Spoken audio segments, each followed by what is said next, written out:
नमस्कार। आकाशवाणी कटक आंचलिक संवाद पढ़ुचंदी सत्यव्रत बेहुरा। राज्य में आज पालित होउछि उत्कल दिवस। 1936 मसीहा एप्रिल मास आजिर दिन में ओडिशा भाषाभित्तिक राज्य भाव गठन करा जायथिला। प्रत्येक ओडियांक पई आज गर्व एवं गौरवर दिन। पृथ्वीर 20टी समृद्ध सभ्य और सृजनशील भाषा मध्यरु ओडिया भाषा गोटिए। ओडिया भाषा तार कला, संस्कृति, ऐतिह्य एवं भास्कर्य परिपूर्ण इतिहास को नहीं विश्व ख्याति लाभ करिछि।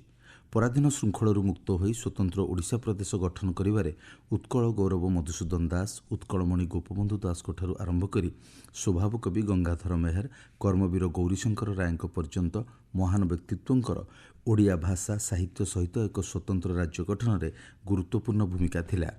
1954 मसीह भाषा आईन संशोधित होई ओडिया भाषा सरकारी भाषार मान्यता पाइथिला। उत्कल दिवस अवसर में राष्ट्रपति द्रौपदी मुर्मू शुभेच्छा जणाइछन्ति।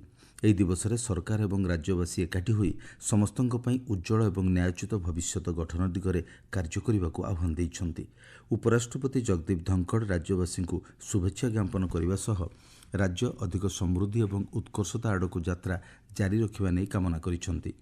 राज्यपाल डॉक्टर हरिबाबू कंभमपाटी राज्यवासी आंतरिक शुभेच्छा और हार्दिक अभिनंदन जणाइछन्ति। ओडिशा को एक समृद्ध और विकसित राज्य में परिणत करने आज दिवस में समस्ते संकल्पबद्ध होगाकू से आह्वान देइछन्ति। मुख्यमंत्री मोहन चरण माझी ओडिशा दिवस अवसर में अभिनंदन जणाइबा सह समृद्ध ओडिशा गठनर लक्ष्य हासिल पई समस्ते दृढ़ संकल्प होई कार्य करने लगी आह्वान देइछन्ति। ଏହି ଅବସରରେ ଆଜି ପୂର୍ବାହ୍ନରେ ରାଜ୍ୟସ୍ତରୀୟ ଓଡ଼ିଶା ଦିବସ ସମାରୋହ ଉତ୍କଳ ଗୌରବ ମଧୁସୂଦନ ଦାସଙ୍କ ଜନ୍ମପୀଠ କଟକ ଜିଲ୍ଲା ସତ୍ୟଭାମାପୁରଠାରେ ଅନୁଷ୍ଠିତ ହେବ। ଏଥିରେ ମୁଖ୍ୟମନ୍ତ୍ରୀ ମୋହନ ଚରଣ ମାଝୀ ମୁଖ୍ୟ ଅତିଥି ଭାବରେ ଯୋଗଦେବେ। ଆଇନମନ୍ତ୍ରୀ ପୃଥ୍ୱୀରାଜ ହରିଚନ୍ଦନ, ଉଚ୍ଚଶିକ୍ଷାମନ୍ତ୍ରୀ ସୂର୍ଯ୍ୟବଂଶୀ ସୁରଜ ପ୍ରମୁଖ ଏହି କାର୍ଯ୍ୟକ୍ରମରେ ଯୋଗଦେବାକୁ ଥିବାବେଳେ ବହୁ ସାଂସଦ ଓ ବିଧାୟକମାନେ କାର୍ଯ୍ୟକ୍ରମରେ ସାମିଲ ହେବେ। आज सन्धार भुवनेश्वर जयदेव भवन में राज्यस्तरीय ओडिशा दिवस समारोह पालित होब। बाचस्पति सुरमा पाढ़ी ଏହି କାର୍ଯ୍ୟକ୍ରମରେ मुख्य अतिथि भाव जोगदेवे। उत्कल दिवस उपलक्षे नुआदिल्लीर जवाहरलाल नेहरू स्टाडियम में आज अपराह्न ओडिशा दिवस समारोह अनुष्ठित होब। एथिरे राज्य स्थापना दिवस पालन होगा सह राज्य गठन में अमूल्य अवदान देइथिबा व्यक्तित्वଙ୍କୁ श्रद्धासुमन अर्पण कराजिब। कार्यक्रम में मुख्य अतिथि भाव मुख्यमंत्री मोहन चरण माझी, केन्द्रमंत्री धर्मेन्द्र प्रधान, गजेन्द्र सिंह शेखावत, जुएल ओराम, अश्वनी वैष्णव, प्रधानमंत्री प्रमुख प्रधान सचिव डॉक्टर पीके मिश्र और दिल्ली मुख्यमंत्री रेखा गुप्ता प्रमुख जोगदेवार कार्यक्रम रही। ଏହି କାର୍ଯ୍ୟକ୍ରମରେ ରାଜ୍ୟର ସମୃଦ୍ଧ ସାଂସ୍କୃତିକ ଐତିହ୍ୟ ଓ ପରମ୍ପରା ପ୍ରଦର୍ଶନ କରାଯିବ। ରାଜ୍ୟସ୍ତରୀୟ ଓଡ଼ିଶା ଦିବସ 2025 ପାଳନ ଅବସରରେ ସୂଚନା ଓ ଲୋକସମ୍ପର୍କ ବିଭାଗ ପକ୍ଷରୁ ଆୟୋଜିତ ରାଜ୍ୟସ୍ତରୀୟ ବକ୍ତୃତା ପ୍ରତିଯୋଗିତାରେ କଟକ ସେକେଣ୍ଡାରୀ ବୋର୍ଡ ହାଇସ୍କୁଲର 10ମ ଶ୍ରେଣୀ ଛାତ୍ରୀ ଶୁଭଶ୍ରୀ ଶତପଥୀ ପ୍ରଥମ ସ୍ଥାନ ଅଧିକାର କରିଥିବା ବେଳେ କେନ୍ଦ୍ରାପଡ଼ା ସେଣ୍ଟ ଜାଭିୟର ହାଇସ୍କୁଲର ଛାତ୍ର ତେଜ ତନ୍ମୟ ଦ୍ୱିତୀୟ ଏବଂ ଖୋର୍ଦ୍ଧା ବିଜେପି ହାଇସ୍କୁଲର ଛାତ୍ର ସଂଗ୍ରାମ ପୁହାଣ ତୃତୀୟ ସ୍ଥାନ ଅଧିକାର କରିଛନ୍ତି। ଆଜି ରାଜ୍ୟସ୍ତରୀୟ ସମାରୋହରେ ସେମାନଙ୍କୁ ପୁରସ୍କୃତ କରାଯିବ। राज्य में आज उत्कल दिवस ओडिया पक्ष पालन कराजिब। राज्य, जिला और उपखंड स्तर में ओडिशा को स्वतंत्र भाषाभित्तिक राज्य भाव गठन होइतिबा अवसर में ओडिशा दिवस आज पालन कराजिब।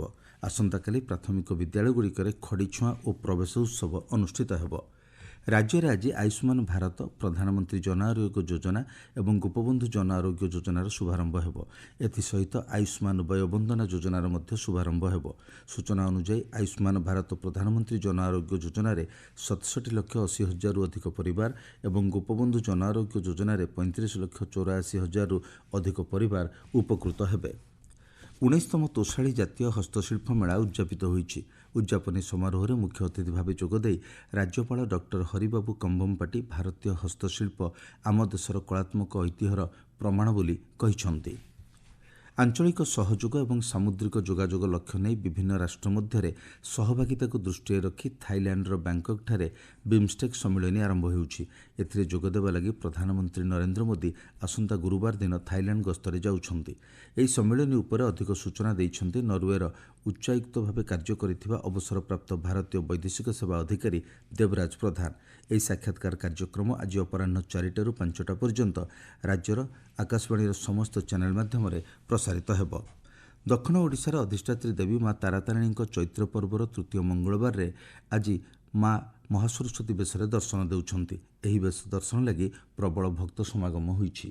ଆଞ୍ଚଳିକ ସମ୍ବାଦ ବର୍ତ୍ତମାନ ପାଇଁ ଏତିକି। ପରବର୍ତ୍ତୀ ଆଞ୍ଚଳିକ ସମ୍ବାଦ ଶୁଣିପାରିବେ ଅପରାହ୍ନ 2ଟା 32 ମିନିଟ୍ରେ।